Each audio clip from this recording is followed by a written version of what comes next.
Hola, esto es Crisis en el Aire. Bienvenidos al episodio 214 de nuestra sexta temporada. Hoy conducen Facundo Iglesias, Jimena Tordini y Mario Santucho. Todos los sábados a la mañana te invitamos a tirar del hilo de la coyuntura. Seleccionamos 3 temas relevantes, los laburamos y te compartimos un análisis crítico. Hoy, escenas de cipallismo explícito, la bonaerense en campaña y apuntes sobre Insfran, el imbatible. Advertencia, no entren a nuestro país ilegalmente. El viaje es peligroso y al final los atraparemos y los enviaremos de regreso. Bajo la presidencia de Trump, más de 100.000 inmigrantes ilegales han sido arrestados y las tropas custodian nuestras fronteras. Ahora, los inmigrantes ilegales pueden autodeportarse para evitar multas y encarcelamiento usando nuestra aplicación CBP Home. Estados Unidos cumplirá con sus leyes y protegerá a sus ciudadanos. Hay muchísimos policías que están hoy afuera de la fuerza por ese reclamo. Y lo más humillante es que los ponen a todos en una fila, les piden su arma y les sacan su credencial como si fueran delincuentes. Porque en esos carteles no solo está la fotografía del gobernador, sino en esos carteles está la política que lleva adelante por decisión del pueblo formoseño el gobernador. En el primer bloque vemos hasta qué punto el gobierno estadounidense se mete en la gestión libertaria criolla, con visitas de funcionarios, turbias reuniones con personajes ignotos y la injerencia trumpista en el Fondo Monetario Internacional. Esta semana el gobierno libertario recibió a la secretaria del Departamento de Seguridad de los Estados Unidos, Kristi Noem, y anunció con bombos y platillos que empezaría el trámite para que los argentinas, podamos viajar al país norteamericano sin necesidad de visa. Pero, obviamente, esto viene con letra chica. Y como sabemos, la novedad, es decir, el inicio del largo proceso para la exención del visado, no es el único de desarrollo reciente en nuestro país que involucra al gobierno de Donald Trump. Este jueves también se aprobó la revisión del nuevo acuerdo entre Argentina y el Fondo Monetario Internacional, que significa un desembolso de $2.000 millones. Y ese mismo día, el jueves, Trump confirmó que nuestras exportaciones a Estados Unidos van a tener un arancel del 10%, el mínimo entre los que impuso el mandatario republicano. En este primer bloque de Crisis en el Aire vamos a meternos en este nuevo capítulo de las relaciones carnales entre nuestro país y el gigante del norte y nos preguntaremos, ¿está sirviendo de algo la constante adulación de Javier Milei a Donald Trump? Antes de responder eso, Jimé, repasemos un poco lo que pasó esta semana. Como decías, el lunes llegó a la Argentina Kristi Noem, secretaria del Departamento de Seguridad Nacional de Estados Unidos, que hace varias semanas todos los días me sale en algún anuncio en YouTube. Sí, para los que no pagamos YouTube Premium. Paguen por YouTube Premium. No. ¿No bueno, auspiciaba YouTube este bloque? No, pero por eso me sale todo el tiempo la propaganda de Kristi Noem, que está en medio de una gira por Latinoamérica. De hecho, mientras grabamos esto, se encuentra ahora en Chile.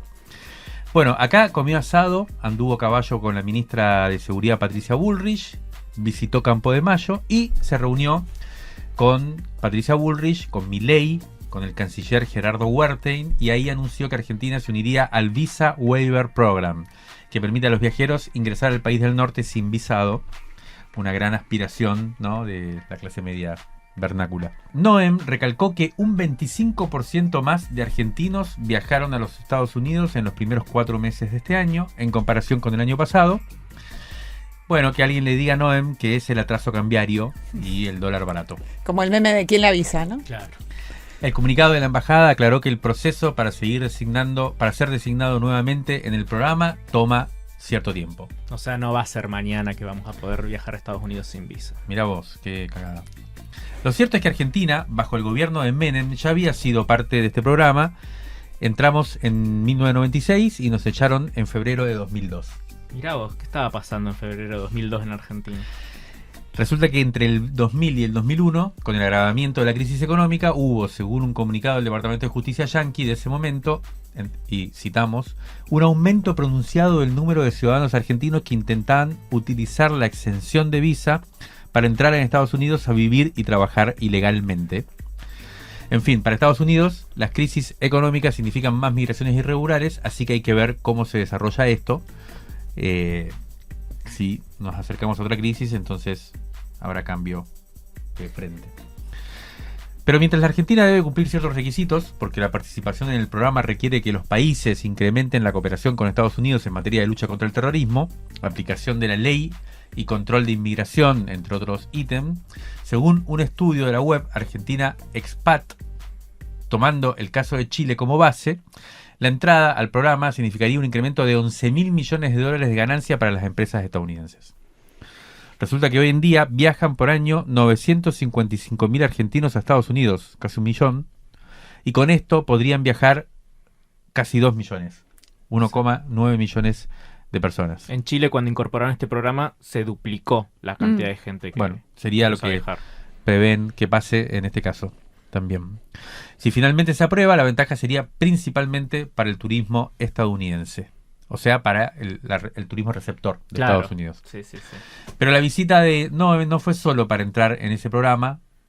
Según escribió nuestro amigo Claudio Mardones en Tiempo Argentino, un alto funcionario argentino dijo que estarían buscando fondos del Homeland Security a través de Noem para construir una cárcel de máxima seguridad en la Argentina similar al centro de confinamiento del terrorismo de Bukele, el famoso SECOT. Y que además del Visa Waiver Program se firmaron otros 2 acuerdos vinculados a seguridad que se mantienen en secreto. Uno sería precisamente este de la construcción de la cárcel, el otro no se sabe. Bueno, para terminar este segmento le pedimos a Joaquín Arguindey, analista internacional y experto en política estadounidense, que nos mande un audio contándonos quién es Kristi Noem y qué puede estar buscando en Argentina. Esto es lo que nos envió, vamos a escucharlo.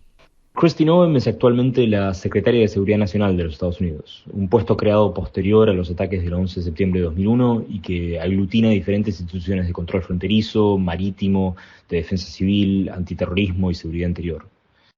No es una persona con mucha experiencia en estos asuntos y es un secreto a voces que, si bien recibió la cartera de parte del actual gobierno por su cercanía a Donald Trump, las decisiones importantes en su área no son realmente propias, sino que recaen en uno de los principales asesores del actual presidente, que es Stephen Miller, oficialmente el vicejefe de gabinete y no oficialmente el cerebro detrás de muchas de las medidas del segundo gobierno de Trump. La llegada de Noem al Ejecutivo tiene una historia un tanto absurda detrás. Su objetivo en la previa campaña presidencial, la de 2024, era el de ser seleccionada como la candidata vice de la fórmula de Trump y consecuentemente como sucesora del presidente en 2028 cuando tenga un límite de mandato. Pero una serie de errores autoinfligidos, especialmente unos párrafos, la verdad que muy extraños, en un libro que publicó durante la campaña sobre cómo mató a su perro por ser incapaz de controlarlo durante sus cacerías, terminaron hundiendo sus chances, que ya de por sí no eran tantas. Como premio consuelo por su alineamiento total con Trump, no obstante, le ofrecieron un lugar en el gabinete, que es justamente el puesto que ocupa ahora. Previo a ello, ella había sido gobernadora del estado de Dakota del Sur, un estado con poco más de 900.000 habitantes, uno de los más pequeños en cuanto a población en los Estados Unidos. Su rol en el gobierno hasta ahora la ha visto involucrada en las iniciativas más controversiales, cosas tales como las redadas del servicio migratorio, las deportaciones de residentes legales por motivos políticos y las deportaciones express, por ejemplo, la prisión salvadoreña del Centro de Confinamiento del Terrorismo, SECOT. Por fuera del ya mencionado Steve Miller y Trump mismo, es la persona que ha estado más involucrada en, por ejemplo, el caso de Kilmar Abreu García, el caso célebre, el hombre salvadoreño que fue deportado por un admitido, entre comillas, error administrativo y que eventualmente fue regresado a los Estados Unidos luego de una orden judicial, pero no antes de ser encarcelado durante meses en El Salvador, incluyendo en el SECOT, junto a criminales comunes y miembros de las organizaciones criminales conocidas como maras. En lo que refiere a Argentina, dudo mucho que Noem tenga objetivos muy importantes en mente para el país o que tenga grandes iniciativas bajo el brazo, por fuera de incrementar la cooperación entre los dos países que se encuentran actualmente en una alianza ideológica entre presidentes. La única excepción es que puede que Argentina logre ser incluida en el programa de extensión de visado luego de un periodo evaluatorio, pero no es algo que se va a solucionar en una sola reunión o en este caso una cabalgata entre ministros. Más bien, este es el puntapié inicial de un proceso que puede durar bastante tiempo y que posiblemente involucre permitir la operación de agentes migratorios y aduaneros estadounidenses en Argentina, haciendo controles en los vuelos hacia los Estados Unidos. Eso es algo que muchos países rechazan y que es controversial, y sería controversial aquí en Argentina también, como por ejemplo México, que se negó por considerarlo una violación de su soberanía. Bueno, acá nos recordaba nuestro operador Ale Masi que el año que viene está el Mundial en Estados Unidos, el Mundial de Fútbol, así que seguramente muchos más argentinos viajen para allá en 2026. Pero bueno, también además de Noem, hubo otros 2 personajes que aparecieron estos días que muestran lo burdo que es la penetración estadounidense en Argentina. Primero estuvo el médico cubano-americano Peter Lamelas, buen amigo de Donald Trump, fue designado como el próximo embajador estadounidense ante la Argentina. Y la semana pasada compareció ante el Comité de Relaciones Exteriores del Senado norteamericano y ahí dijo que sus objetivos en el país van a ser evitar la presencia de China en las 24 provincias argentinas y después asegurarse que Cristina Fernández de Kirchner reciba la justicia que bien merece. Textualmente dijo, ella está en arresto domiciliario debido a un favoritismo político que está pasando allí, dando a entender de forma para nada velada que su meta es que la expresidenta argentina vaya a la cárcel.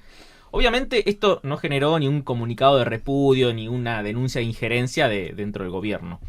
Pero también hubo otro caso que incluso es más pintoresco, que también demuestra un poco cómo incluso personajes menores del gobierno estadounidense, o ex gobierno, porque este personaje que vamos a hablar ahora ya no tiene relación con el gobierno estadounidense siquiera, cómo estos personajes también se involucran en la política argentina.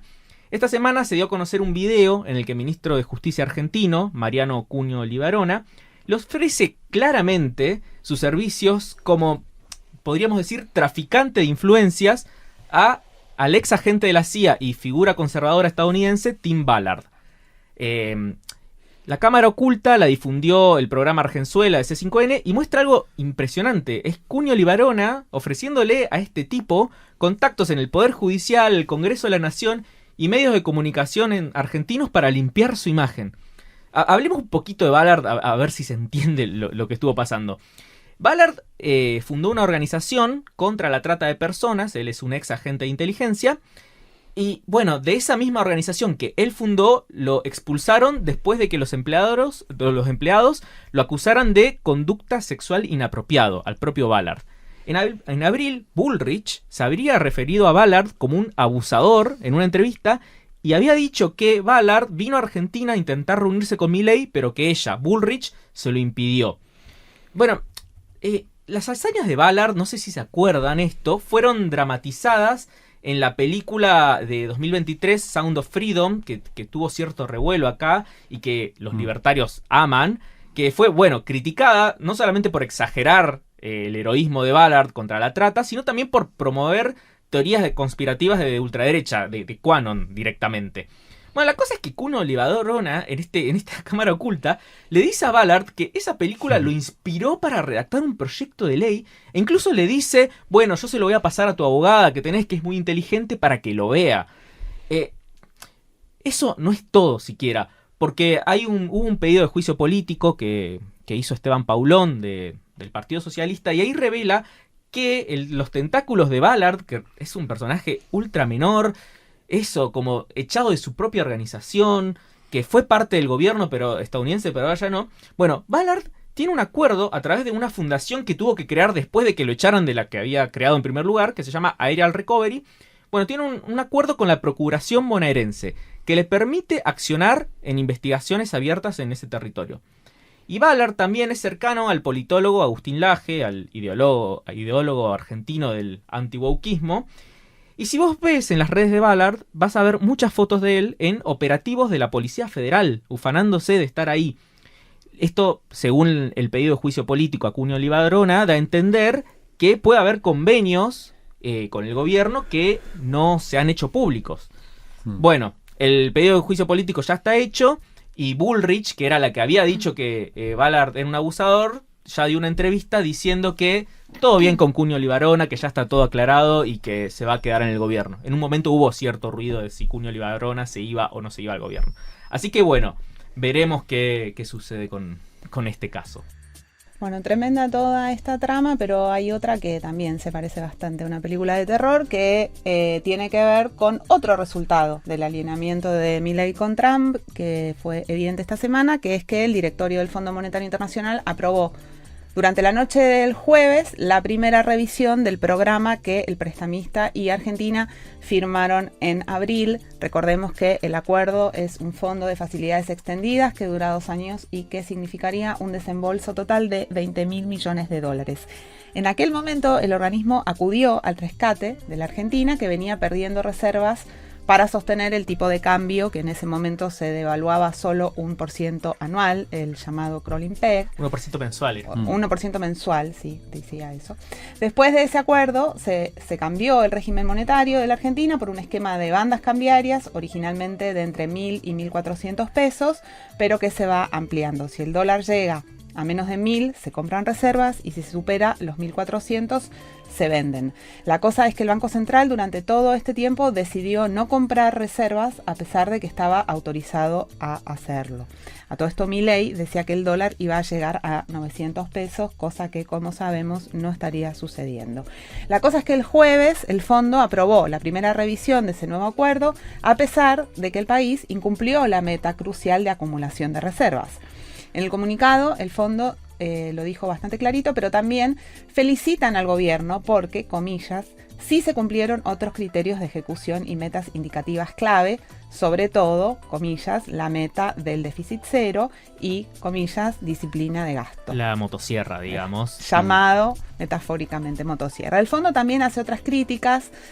Primero dice que es importante garantizar que cualquier nueva iniciativa tributaria o de gasto esté financiada en su totalidad, lo cual quizás se refiera al nuevo recorte de las retenciones al agro. Y también pide el fondo refinar la gestión de la liquidez y mitigar la volatilidad de las tasas de interés. Recordemos que esta semana las tasas se fueron al diablo.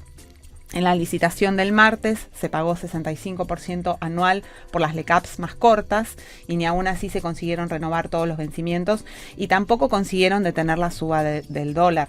Por lo menos hasta hoy viernes estamos así. Pero estas consideraciones son apenas tirones de oreja. En una larguísima entrevista en Neura, junto a Milei, el ministro de Economía, Luis Caputo, informó que el staff paper de esta revisión, que aún no conocemos, no se dio a conocer, incluye una flexibilización de la meta de reservas. Concretamente dijo que el objetivo de acumulación de reservas para este año se reducirá en $5.000 millones de lo pactado originalmente. Así las cosas, el desembolso del fondo llegó en un momento crucial, porque el mismo día que el directorio aprobó la revisión, el dólar oficial minorista llegó a 1.380 pesos, el valor más alto del que se tenga registro. Milei la culpa a Victoria Villarroel. Bueno, me dio gracia, perdón. Perdón, es gracioso. El premio Nobel de Economía Joseph Stiglitz y a 2 bancos por la corrida. Y también a lo que dicen el riesgo Cuca. Es una alianza internacional para que le suba el dólar. Dijo que fue un ataque especulativo. Bueno, hablando en serio, le preguntamos a Can Devoto qué estuvo pasando en esa jornada y qué puede suceder de ahora en más. La vamos a escuchar. En relación a este dólar a 1.380, lo que hay que tener en cuenta es que ya se sabía que el segundo semestre es un semestre más complejo en términos de una oferta de dólares muy disminuida, porque ya no tenés la cosecha gruesa, porque ya no tenés esa entrada de dólares sistemática que permitía que vos tengas una balanza de servicios negativa, que permitía que se pague este boom importador, esta salida de argentinos al exterior, estas compras por Amazon y estas compras hacia el resto del mundo. Vos durante el primer semestre, y sobre todo en el segundo trimestre, tenés una entrada muy grande de dólares, donde el campo efectivamente le creyó al gobierno en esto de una baja temporal de las retenciones y adelantó mucho de las exportaciones, adelantó mucho esa liquidación de los dólares. Entonces vos entrás en un segundo semestre mucho más demandado, con una oferta limitada en términos de dólares y de tipo de cambio. En ese punto se esperaban estas presiones porque vos seguís teniendo una demanda muy alta en términos de los argentinos que viajan al resto del mundo, en términos de el boom de importaciones y en términos de esta balanza de servicios muy negativa y de gente que está comprando dólar colchón, de los colchones que se refuerzan, ¿no? En el último dato del Banco Central hubo una salida de 4.000 millones de dólares en formación de activos externos, que es lo que los economistas, es el nombre técnico para llamarle a la fuga de capitales. Son esta formación de activos que son dólares que salen del sistema y no sabemos a dónde van. Entonces, bueno, efectivamente comprar dólar campeón funcionó y los campeones compraron dólares y tenemos un dólar más alto. ¿Esto quiere decir que explota todo el modelo? No. De hecho, ahora que tenés un tipo de cambio más alto, más cercano al techo de la banda, que está en 1.450, bueno, también le da un poco más de vigor a la bicicleta financiera, porque los dólares que entren, bueno, les van a dar más pesos, esos pesos rinden una tasa de más del 4% mensual, y tienen la posibilidad de irse más adelante. Hay que ver si el mercado le cree esto y vuelve a apostar a una bicicleta financiera que estabilice, o si presiona para subir un poco más el dólar y que esté finalmente en el techo de la banda, y el Banco Central ahí sí tenga que intervenir para mantenerlo en esos 1.450. Es muy importante lo que pase en las futuras jornadas. Obviamente que también hay que tener en cuenta este salvavidas que le dio el Fondo Monetario Internacional ayer con la aprobación de la primera revisión y con esta entrada de 2.000 millones de dólares. Bueno, las próximas jornadas van a ser bastante importantes para ver si el dólar se estabiliza en este valor, si busca el techo de la banda y cómo y qué hace el gobierno cuando suceda eso. Bueno, la escuchábamos a Can Devoto, amiga de la casa también, contándonos un poco cómo leer, ¿no? Cómo entender estas últimas jornadas agitadas en el mercado, como se dice, cambiario, y también qué esperar hacia adelante, y bien interesante porque, bueno, la verdad que hay que ver los próximos días. Acá la sensación siempre es que no va a estallar tanto por ese lado, ¿no? Y bien lo mencionaba Can Devoto, el salvavidas del fondo, justo en el momento preciso, no deja de ser un elemento que estabilizador, aunque por supuesto, como sabemos, la sangría y la batalla por los dólares y en el mercado financiero y demás es muy heavy. Entonces cualquier cosa puede pasar, pero uno podría imaginar que de acá por lo menos a las elecciones, la situación va a permanecer con sobresaltos, pero controlada. Ellos lo que plantean, y no dejan de tener razón, hay que ver si efectivamente lo logran, es que el elemento clave es que esta devaluación del peso no repercuta en la inflación. Ese parece ser el tema. La inflación de este mes parecería no estar por encima del 2%, vuelve a estar por debajo del 2%. Si mantienen atado eso y no se estalla todo de acá a las elecciones, bueno, podrían decir que tienen buenos argumentos para la situación electoral. Después se verá, pero también qué importa ya después. Desde el Mapa de la Policía publicamos una nueva reconstrucción de un hecho represivo, y gracias a la organización y el trabajo colectivo identificamos al autor material del disparo que le amputó la visión al manifestante Jonathan Navarro. El episodio ocurrió el mismo miércoles 12 de marzo en el que Pablo Grillo casi pierde la vida.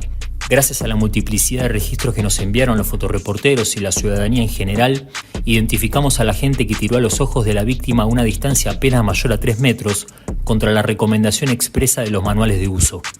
Esta reconstrucción será presentada muy pronto al expediente que tramite en el Juzgado Federal 1, a cargo de María Servini, donde los abogados de Jonathan Navarro solicitarán la indagatoria del autor material del disparo, así como la de sus jefes inmediatos. Te invitamos a buscar el video en nuestras redes y compartirlo. Búscanos en Instagram, X o TikTok como @mapadelapolicía. También en mapadelapolicía.com. Y recordá que vos también podés participar de esta red de cuidados ciudadanos contra la violencia policial. Envíanos tu material a registrocolectivo.mapa@gmail.com. En esta segunda parte nos metemos con la elección en la provincia de Buenos Aires, donde la campaña comenzó a todo trapo y la policía estuvo en el centro del debate. La semana pasada, el gobierno de la provincia de Buenos Aires, a cargo de Axel Kicillof, dio a conocer una medida de alto impacto: la desafectación de 24 policías, varios de ellos comisarios mayores, que estaban desarrollando desde adentro de la fuerza, desde adentro de la policía de la provincia de Buenos Aires, una tarea proselitista en favor del principal candidato de la ultraderecha para las elecciones de septiembre.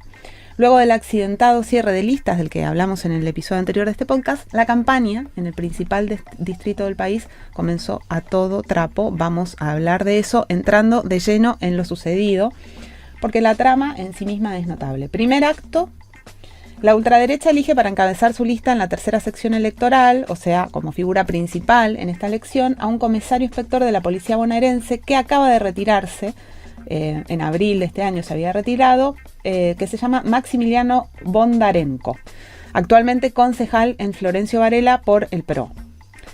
Acto seguido, el Ministerio de Seguridad bonaerense denunció públicamente, como decía al principio, que al menos 24 efectivos, luego se sumarían 3 más para llegar a ser 27, casi todos pertenecientes a la Dirección de Prevención Ecológica y Sustancias Peligrosas, habían constituido una especie de consultora política al servicio del flamante candidato libertario. Más allá del escándalo mediático, se trata de algo inédito y que parece bastante grave, ¿no? Así es, Jime. Bueno, resumamos lo más posible cómo funcionaba esta organización policial proselitista. Bueno, el jefe de la dirección que mencionaste y que se conoce como Policía Ecológica se llama Manuel Ignacio Ortiz Valenzuela y es comisario mayor, segundo rango en la jerarquía después de comisario general. Bueno, Valenzuela es íntimo amigo de Bondarenko, compañero de promoción, y son vecinos en el barrio platense de Citibel, en unos terrenos que se apropiaron de forma un poco turbia. La Policía Ecológica se encarga de fiscalizar las actividades que causan daños ambientales. Por ejemplo, los que tiran residuos en el riachuelo, aunque, bueno, posee dependencias en toda la provincia. Bueno, además de Valenzuela, fueron desafectados por participar de esta movida otros 4 comisarios inspectores, el tercer rango en la jerarquía de las fuerzas, y también varios comisarios y subcomisarios. Bueno, ¿qué hacían estos policías libertarios? Lo sabemos gracias a uno de los integrantes de este entongue que, ni bien se confirmó la candidatura, se llegó a asuntos internos y ventiló todo con lujo de detalles. Ese material se podía vislumbrar 3 cosas que claramente son irregulares. Primero, que el grupo policial estaba al servicio de las aspiraciones políticas de Bondarenko, quien conducía a este grupito desde afuera de la fuerza. Segundo, que Bondarenko se reunía con Bullrich, o sea, la ministra de Seguridad de la Nación, a quien le entregaba información elaborada por este grupo bonaerense. Y tercero, que desde las dependencias policiales se pensaba financiar la campaña del candidato de la ultraderecha. Bien, en ese punto surge una especulación desde el propio Ministerio de Seguridad Provincial, que habrá que comprobar luego, pero muestra un poco cómo funcionan estas bandas policiales también, ¿no? Es lógico que la Dirección de Prevención Ecológica, como bien decían antes, se le llama Policía Ecológica, tiene su propia caja que se nutre con las coimas que le cobran a las empresas que deberían controlar. Clásico. Eso explica el nivel de vida tanto de Bondarenko como de Valenzuela, que es muy por encima de lo que permite su sueldo, pero también habilita aventuras como esta, por ejemplo, financiar una campaña política de uno de ellos. A partir de esta denuncia, Asuntos Internos allanó las dependencias donde laburaban estos efectivos y se concentró específicamente en secuestrar las computadoras de los implicados. Y ahí cito textualmente la denuncia, porque dice que allí se detectaron documentos elaborados desde esas terminales que estaban dirigidos a legisladores y concejales del Partido de la Libertad Avanza, los cuales luego ingresaban como pedidos de informe al Ministerio, cerrando así un círculo de producción política desde dentro de la estructura policial. Impresionante. Bueno, escuchemos, si les parece bien, la primera parte de la conversación que estuvimos conversando un poco largamente con Javier Alonso. Seleccionamos 2 segmentos de esa conversación. Vamos a escuchar ahora el primero, que, como decía, con Javier Alonso, que es ministro de Seguridad de Axel Kicillof. Él en este primer fragmento nos cuenta algunos aspectos del caso en cuestión. Nosotros nos enteramos de esto a través de una denuncia anónima que llega a la Auditoría General de Asuntos Internos, que está en La Plata, y nos enteramos cuando se produce la nominación del candidato.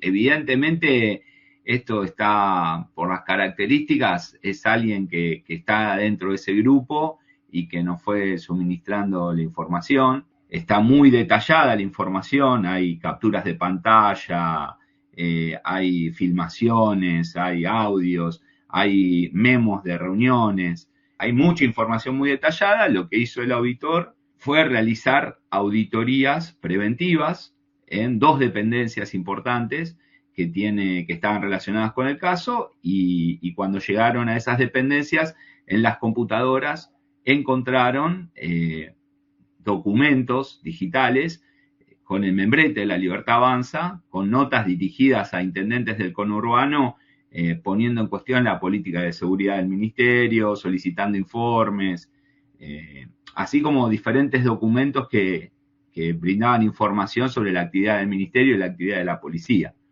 Entonces, eso confirma la idea de que había un grupo de policías que estaban todos alojados en una dependencia, que es la Policía Ecológica, liderada por este policía Valenzuela, que era el comisario mayor a cargo de la Policía Ecológica. Lo cierto es que lo que estaban haciendo está claramente prohibido por la ley orgánica de la policía de la provincia, que prohíbe cualquier actividad de política partidaria de los policías. Entonces, esto es lo que nosotros no vamos a permitir. No vamos a permitir que un policía retirado nos maneje la policía, de ninguna manera. La policía la tiene que conducir su jefe, ¿no? Y más cuando esta persona es candidato político, y más donde encabeza una lista seccional que seguramente lo va a dejar en la legislatura, más allá del resultado electoral, porque es el primer candidato. Entonces, esta persona seguramente va a ser legislador de la provincia. En las minutas de esas reuniones se habla de que este grupo financiaba actividades políticas. ¿Cómo 20 policías van a financiar una campaña? Y parece raro que con su propio capital, ¿no? Y todo eso sugiere más una actividad de recaudación ilegal a través del cohecho y de las coimas que otra cosa. A partir de que nosotros estamos dando este debate, desde que se hizo pública la denuncia, empezaron a aparecer llamados en asuntos internos de diferentes empresas que habían recibido pedido de coimas por parte de algunas policías ecológicas que están siendo investigadas, se han secuestrado teléfonos. Vamos a ver a dónde nos lleva todo eso. Bueno, bien, hasta acá el AFER en su aspecto más policial, digamos, como decía Alonso, el comportamiento de este grupo se inscribe en lo que la Ley Orgánica de la Policía Provincial considera una falta grave. Sería esto el artículo 202, inciso E, que dice que específicamente que no se puede intervenir o de cualquier forma participar en política, en la organización de los partidos políticos o en su gestión siendo policía, se entiende, ¿no? Por lo tanto, van a ser expulsados de la fuerza. Y también habrá que determinar si constituye un delito penal, aunque la causa cayó en la Fiscalía de Juan Cruz Condomía Alcorta, a quien quizás no recuerden ustedes, pero que nosotros recordamos bien porque fue el que ordenó el desalojo en Guernica en el año 2020, durante la pandemia. Eso sí, seguramente se acuerdan. Y se sacó una selfie con la represión como fondo a modo de festejo. Un facho importante, el fiscal, y me estoy acordando del ex ministro Berni, ministro de Seguridad de la Gobernación de Kicillof en la gestión anterior, que ese día hizo un video haciéndose el Rambo. Me dispersé, pero vamos a volver a lo nuestro, porque inmediatamente lo que pasó fue que Bullrich salió a respaldar a los policías descubiertos con las manos en la masa, se mostró junto al candidato Bondarenko, y bueno, convirtió también ella el hecho en un virtual lanzamiento de campaña. Metió una denuncia judicial contra el gobernador Kicillof por presuntos delitos de persecución ideológica, actos discriminatorios, espionaje ilegal y abuso de autoridad. La cuestión es, bueno, si este debate no le conviene al ignoto excomisario que hasta antes de ayer nadie sabía quién era, y ahora se instala en la opinión pública con algo que a nosotros nos parece negativo, pero que seguramente para un sector de la sociedad puede resultar interesante, es decir, si no se trata de un error no forzado por parte del peronismo de cara a las elecciones de septiembre, que son dentro de 3 minutos. Sí, Jimé, bueno, eso mismo le preguntamos al analista Facundo Nehamskins, director de la consultora Opina Argentina, pero nos respondió que esto se trata de una discusión entre políticos, que la gente común está muy en otra y que nadie está pensando en estas elecciones que se vienen. Así que, bueno, veremos. Ahora bien, el episodio se inscribe en una puja que tiene ahora un capítulo electoral, pero que también se dirime en otras dimensiones. Aparecen algunas preguntas complicadas. Por ejemplo, ¿esto es una excepción o existen otros núcleos de politización de ultraderecha en las fuerzas de seguridad? Por otra parte, Bondarenko, el candidato, insinuó que podría haber fraude en los comicios provinciales de septiembre, anticipando una línea de confrontación que podrían emplear los libertarios si no obtienen los resultados convenientes. También hubo periodistas cercanos al gobierno que estuvieron diciendo cosas similares. Milei incluso también lo deslizó. Ya había pasado esto en las elecciones del 23. Bueno, Recordemos que, a propósito del desdoblamiento, el operativo de seguridad del acto electoral va a estar a cargo por primera vez en la historia de la policía bonaerense. Sobre esta deriva destituyente conversamos con el ministro Alonso también. Vamos a escuchar la segunda parte de esta charla que tuvimos con él.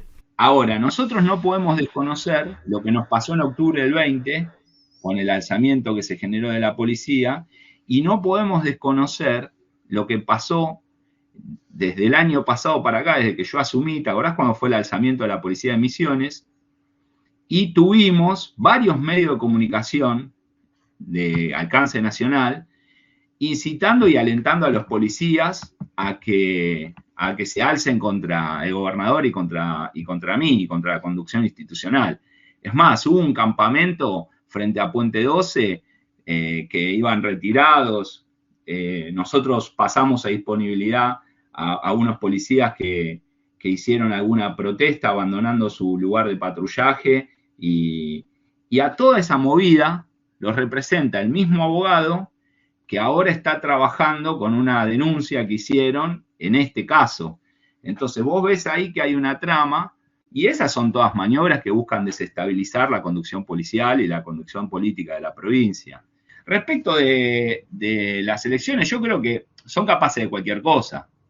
O sea, Patricia Bullrich a mí me pidió por nota 84 patrulleros para colaborar con Rosario, ¿sí? Nosotros lo hicimos por solidaridad con las amenazas de Puyar o con las muertes de 4 personas inocentes que no tenían nada que ver, y también en defensa propia, porque había ciudades de la provincia de Buenos Aires con presencia de estas bandas que están a minutos de Rosario. Al otro día, a los 2 días, una legisladora que asumió por Juntos por el Cambio y que se volvió libertaria nos presenta una denuncia penal al gobernador y a mí, y Milei le da like en Twitter.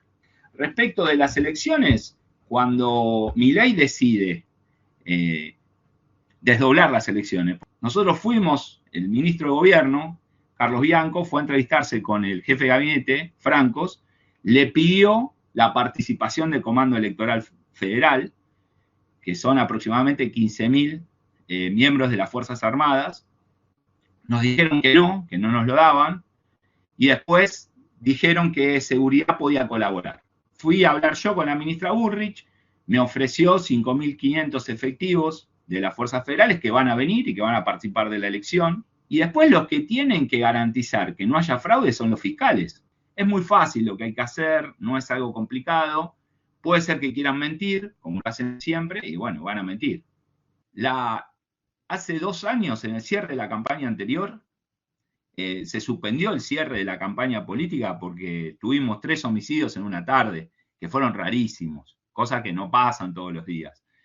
Mi abuela decía, las brujas no existen, pero que las hay, las hay. Bien, escuchábamos la segunda parte entonces de la conversación que tuvimos con Javier Alonso sobre este episodio que, bueno, pasó un poco quizás desapercibido, pero que nos parecía importante poner en juego, por un lado, para seguir de cerca la disputa electoral que se va a desarrollar ahora en septiembre y que va a ser importante, pero también porque muestra, como decíamos antes, otro tipo de vectores de la puja que se está dando política y que va más allá de lo electoral, y que nos hace recordar, por ahí para cerrar este segundo bloque, algo que podríamos llamar la hipótesis Pañi, ¿no? Que vimos bien también en una conversación con él que publicamos en la revista Crisis a propósito de su libro sobre el conurbano, que es muy bueno, en donde una de las cosas que él planteaba era que la única vez en la historia reciente que se había dado un escenario en el cual la gobernación estaba a cargo de una fuerza política distinta a la presidencia de la nación,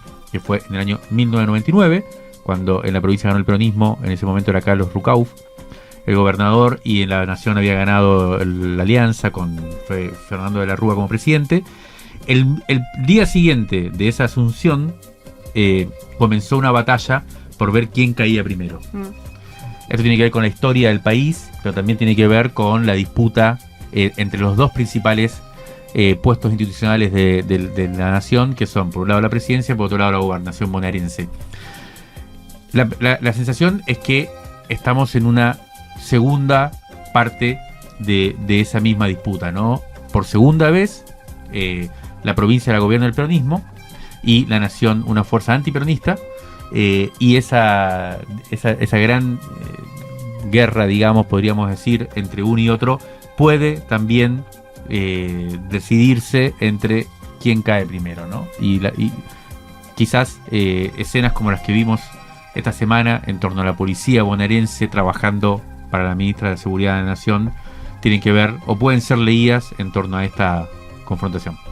La tangente es una línea de fuga para escapar de una época que apabulla con su inmediatez.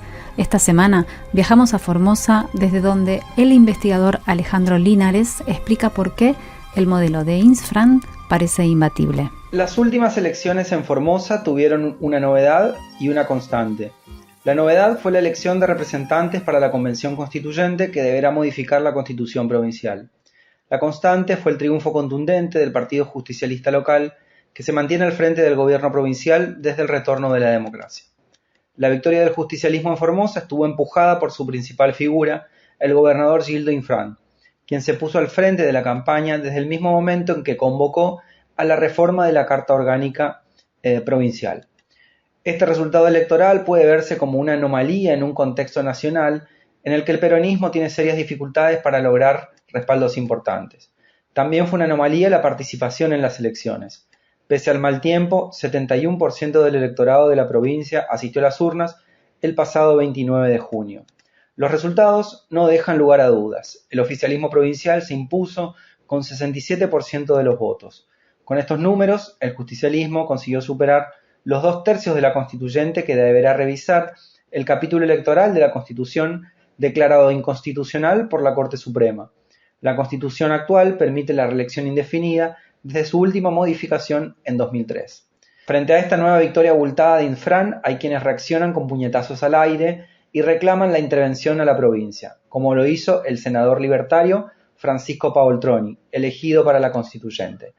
Pero existen varias pistas que se pueden transitar para entender las razones de la imbatibilidad de Infran y de la anomalía formoseña en el contexto nacional. Indudablemente, la ley de lemas, vigente desde 1987, favorece la obtención de victorias más abultadas y constituye un obstáculo más para la oposición y sus armados electorales. Sin embargo, desde el retorno de la democracia, el justicialismo provincial se impuso en elecciones con distintos formatos: legislativas, generales, provinciales, nacionales, desdobladas y unificadas. Además, las elecciones a gobernador mostraron triunfos categóricos de Infran desde su primera candidatura, con porcentajes que van del 67% al 76% de los votos. Pero no todas las elecciones son paseos para el justicialismo. En 2017, en pleno crecimiento del macrismo, en la capital provincial, donde vive más del 40% de la población, el oficialismo provincial quedó en empate técnico con Cambiemos en las primarias para elegir representantes nacionales. 3 meses después, la victoria del gildismo fue clara. Tampoco son siempre los candidatos de Gildo los que resultan electos. En Formosa capital, el intendente Jorge Jofré se ha impuesto a los delfines gildistas en 3 ocasiones, aunque nunca independizó sus candidaturas de la boleta peronista. La figura de Gildo Infran es el eje que explica los resultados de la última elección y la historia reciente de la política formoseña. Su imagen es omnipresente en la provincia. Se lo ve en los carteles de cada obra, en los clubes remodelados con ayuda estatal, en los estadios polideportivos, en los afiches de la campaña proselitista, en los stickers de WhatsApp y en las bolsas con útiles, guardapolvos y zapatillas que reciben todos los alumnos y alumnas de primaria el primer día de clases. Infran es gobernador desde diciembre de 1995. Proviene del interior provincial y probablemente sea el político que mejor conoce el territorio. Los años en el poder le han permitido tener el control total del peronismo local. La ley de lemas contribuye con ese objetivo. Quien quiera ganar debe estar adentro. A pesar del paso del tiempo, no pierde iniciativa política ni delega el ejercicio del poder. Ante sospechas de traiciones, malos manejos o incapacidad, Infran no duda en desplazar de cargos clave y sin contemplaciones a viejos referentes peronistas o incluso a amigos personales. Las muestras de autoridad incluyen reclamos y pedidos de explicaciones a sus ministros o representantes en actos públicos. Por otra parte, ha dado lugar a cierta renovación en los rostros del peronismo. Su vicegobernador, Eber Solís, da cuenta de este movimiento.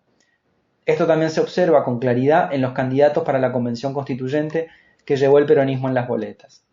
Otra pata que puede explicar el respaldo electoral al justicialismo en Formosa es la estabilidad macroeconómica. Sin ser una provincia rica en recursos naturales, sin tener un desarrollo industrial o comercial relevante, El gobierno se las arregla para mostrar obras incluso en épocas de vacas flacas, como el gobierno de Cambiemos y la actual Administración Nacional.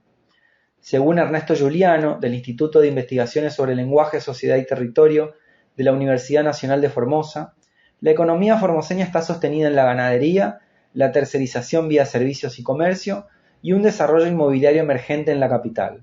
Para explicar el superávit fiscal que muestra Infran desde hace años, el economista de la Facultad de Administración, Economía y Negocios de la UNAF señala que el gobierno realizó un ajuste en los gastos salariales y de capital hasta 2003, a lo que sumó la transferencia de deuda a la nación luego de la crisis de 2001. Esto le permitió alcanzar un equilibrio fiscal y desendeudar a la provincia. Formosa mantiene una estructura impositiva regresiva, recibe 3.4 de los fondos de la coparticipación federal y durante el gobierno de Milei hizo un ajuste de alrededor del 40% de los gastos corrientes, según reseña Giuliano. Además, se han extendido formas de contratación precarias desde el Estado. Con este esquema puede atravesar la tormenta libertaria y ofrecer aumentos salariales y bonos extraordinarios con la decisión de no endeudarse para gastos corrientes. No hay obras estructurales para la provincia, pero sí demostraciones de inversión pública, como el Hospital de la Madre y la Mujer, inaugurado justo antes de las elecciones. La política de desendeudamiento del gobierno provincial también le ha dado margen de acción política. El peronismo old school de Infran no claudica y enfrenta discursivamente al gobierno de Milei, como lo hizo con Macri. Infran no ha mostrado zigzagueos discursivos o acercamientos oportunistas a otras fuerzas en el poder y se ha posicionado como un animador relevante de la unidad del peronismo nacional. Los aportes nacionales generosos durante los gobiernos nacionales del kirchnerismo le han permitido a Infran impulsar inversiones públicas relevantes en salud, vivienda y educación. Desde el oficialismo formoseño suelen vanagloriarse de tener una provincia sin villas. Cristian Vázquez, referente de ATE en Formosa, señala algunas políticas que deben ser miradas con atención. Esa gran diferencia que hubo en términos de votos entre el Frente para la Victoria y los sectores de la oposición es reduccionista. Creo que hay un conjunto de factores que conjugadamente explican la situación. Podemos enumerar algunas de ellas. Imagino que hay muchos más elementos para considerar, pero uno de esos tiene que ver con la cuestión de la valoración positiva que hay del sistema educativo en la provincia, con todos los niveles educativos, ¿no? Desde el nivel inicial, la primaria, la secundaria y el nivel superior también, que ha creado un conjunto de institutos terciarios en la provincia, en diferentes lugares del interior provincial, y también ahora se le suma lo que tiene que ver con la universidad provincial. Así que por un lado está el sistema educativo con amplia cobertura. Otra de las cuestiones tiene que ver también con el sistema de salud. Hay un sistema de salud que, si bien es atacado y es cuestionado, no hay que dejar de reconocer que el sistema de salud está en crisis en todo el país. O sea, la situación que por ahí uno cuestiona en la provincia de Formosa no es ajeno de un contexto nacional, pero también con la particularidad de los diferentes niveles de atención que hay, desde la atención primaria de la salud, de los primeros casos, hasta niveles de mayor complejidad. Y ahí el hospital de alta complejidad, el hospital Evita y los diferentes hospitales de media o alta complejidad creo que cumplen una función sumamente importante. Y a eso también hay que sumarle las políticas de contención que lleva adelante el gobierno a través de diferentes dispositivos con productos alimenticios, productos también de farmacológicos. Un elemento central para explicar los logros electorales del justicialismo en Formosa es el desconcierto de la oposición. Sin estrategia a largo plazo, ni la UCR ni el PRO cuentan con una conducción clara. Las disputas internas son recurrentes y las estrategias electorales cambiantes. La UCR, oposición más constante en la provincia, no ha logrado consolidar un referente provincial visible y estable que concentre los esfuerzos opositores. Destronar a Infran como sea parece ser la única apuesta. En la tradición de Carrió y Stolbizer, sus dirigentes se especializan en realizar presentaciones judiciales. Lejos de aprovechar el desgaste de la gestión y esmerilar al PJ, el radicalismo ha cedido peso electoral. Perdió el tercer senador provincial y hoy esa banca la tiene el empresario agropecuario, Francisco Paoltroni, potentado y audaz empresario que encontró cobijo en el Bolleré de la Libertad Avanza. En la última elección, la UCR se quedó además sin representantes en el Consejo Deliberante de la capital. Aunque resulte una definición esquemática, no hay oposición por izquierda en Formosa. En definitiva, una mirada atenta y desprejuiciada permite hallar argumentos en la política, en las políticas y en sus actores para explicar la anomalía formoseña. Esto fue Crisis en el Aire, un podcast de la revista Crisis conducido por Facundo Iglesias, Jimena Tordini y Mario Santucho. Este episodio se grabó en FM La Tribu. Natalia Gelos y Melissa Rabanales aportaron en la producción. La ilustración es de Brenda Greco. Yo soy Flor Badaraco y Ale de Masi editó el episodio. Acordate que podés comprar el nuevo número de la revista en revistacrisis.com.ar/tienda y te la llevamos a tu casa. Hasta la próxima semana.